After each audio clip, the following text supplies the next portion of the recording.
다음은 이제 유상신자에 대해서 이야기를 해보겠는데요.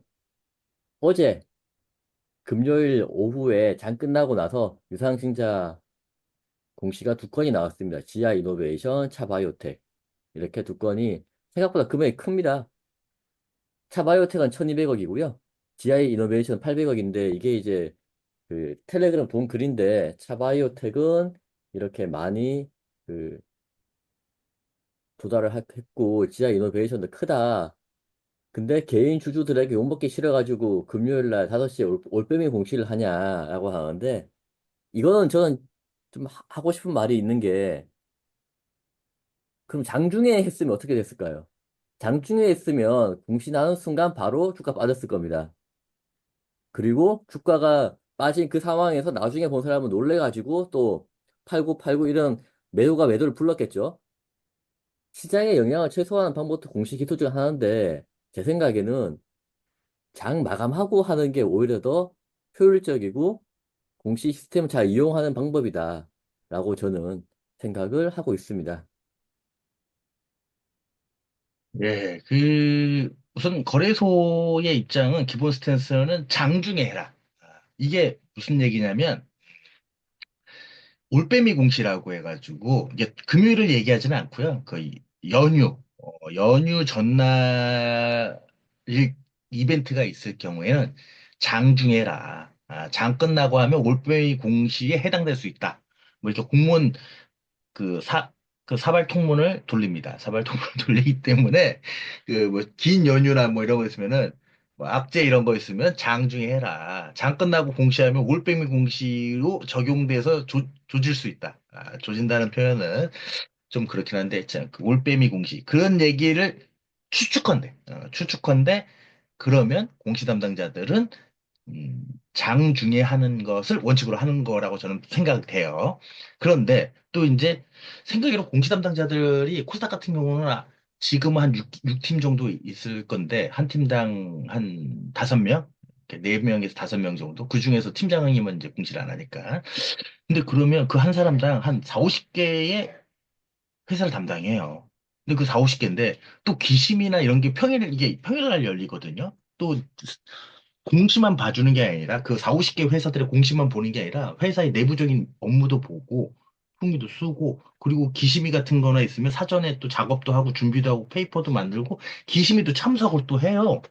담당자가 그, 그 시간 내에 업무 시간 내에 그런 걸 봤을 때 얘들도 엄청 바쁠 텐데 그렇기 때문에 이게 좀 쉽지 않다. 그리고 금요일 날 장마가 뭐 제가 봤을 때도 이런 공시는 이제 유상증자 1200억 바이오 회사들이 1200억 땡기고 뭐 이런 회사 막 대규모 유상증자 한다는 거는 장 끝나고 하는 게 이게 맞는 것 같아요. 그러니까 거래소 스탠스는 이렇지만 진짜로 그 맨날 주식 창문 들여다보고 스캘핑 하시거나 뭐 이런 사람들이야 막 공시 뜨면 바로 이제 막 매도하고 이래 하면서 막 던지고 막 하는 거겠죠. 그러면 이제 늦게 보는 사람들 주가 막 푹 떨어지니까 막 알람 울리면 쳐다보고 막 그 네이버 보면 막 폭락하니까 막 따라서 휘용돌이처럼 폭락하는 그런 것도 있으니까 이렇게 하는 거고 이게 만약에 이제 막 그런 건 좀 문제가 있지. 너무 늦게 해가지고 뭐 새벽 공시 어저께 했었어야 되는데 못하니까 오늘 아침 8시나 뭐 8시 반에 이제 공시하는 것들. 이런 것들은 좀 문제가 될 수 있고. 하지만 5시 하는 거면은 이건 좀 준비를 많이 한 것 같아요. 제가 봤을 때는 뭐 이걸 가지고 뭐라고 하는 것보다는 그 대신 회사가 이제 여태까지 공시를 계속 장중에 내던 회사가 갑작스럽게 금요일 6시에 한다. 이런 건 좀 문제가 있죠. 회사의 뭐 기준을 좀 봐야 되는 거고. 보통 회사들은 다 장 마감이 하죠. 그래야 그 시장의 영향을 최소화하기 때문에 내가 이게 하면 이게 어떻게 될지 모르는 거. 좋은 거는 또 장중에 하고 안 좋은 건 장 마감에 하고. 뭐 그거는 이제 회사가 하는 건데 일관성이 좀 있는 게 좀 좋죠. 그래야 이제 어필도 할 수 있는 거고 회사의 신뢰도도 있는 거니까요. 제가 봤을 때는 그렇게 생각을 합니다. 저는 이제 드는 생각이 뭐냐면, 이, 최근 들어서 유상증자가 제법 많이 올라오는 것 같아요. 경기도 안 좋아지고, 내년 더 안 좋아진다 그러고, 시장에서 자금도 잘 안 들어오고 하다 보니까, 은행에서 돈을 못 빌리다 보니까 증자를 하게 되는데, 증자하는 회사, 증자를 할 만한 회사에 대한 투자할 때 되게 조심해야 되고, 웬만하면 투자를 안 해야 되지 않나 싶고요. 그리고 대주주라고 돈이 항상 있는 게 아니기 때문에, 증자를 하게 되면 요즘에는 자기 지분만큼 다 안 들어오는 경우가 많더라고요. 예전에는 돈을 빌려서라도 들어왔는데 요즘에는 그냥 자기 가지고 있는 돈만큼 내지는 가지고 있는 신중인수권 팔아가지고 그만큼만 들어오는 경우가 많아가지고 어쨌거나 이제 되게 조심해서 해야 된다. 그리고 대주주라고 회사하고 나랑 동일시 하는 사람이 많긴 하지만 돈 낼 때도 약간 다른 게 있거든요. 그러다 보니 잘 좀 생각하셔가지고 투자를 하셔야 된다라고 생각을 해봅니다. 예, 그리고 이제 12월 달이잖아요. 12월 20일이면 거의 끝났죠. 이제 유상증자 막 불러놓으면은 유상증자는 최소 일주일이 걸리기 때문에 거의 이제 한계 기업들은 유상증자를 벌써 했었어야 돼요.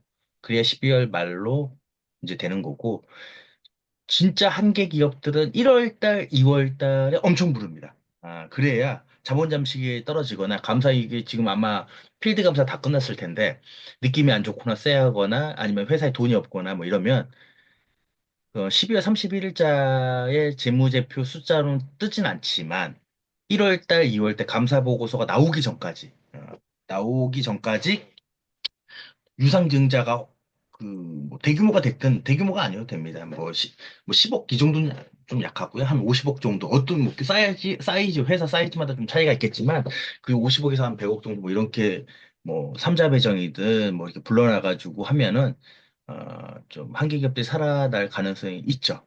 그렇기 때문에 그거를 마지막 카드로 생각하고 이제 부르는 회사들이 꽤 있습니다. 그래서 아까 형차 형님께서 얘기한 것처럼 유상증자 이제 물론 이제 내가 갖고 있는 주식이 유상증자를 불렀다면 그럼 유심히 봐야 되는 거고 또 내가 괜찮게 생각했는데 갑자기 유상증자 부르는 회사들 이런 것들도 좀 음, 유심히 봐야 되는 시기가 아닌가 생각을 합니다.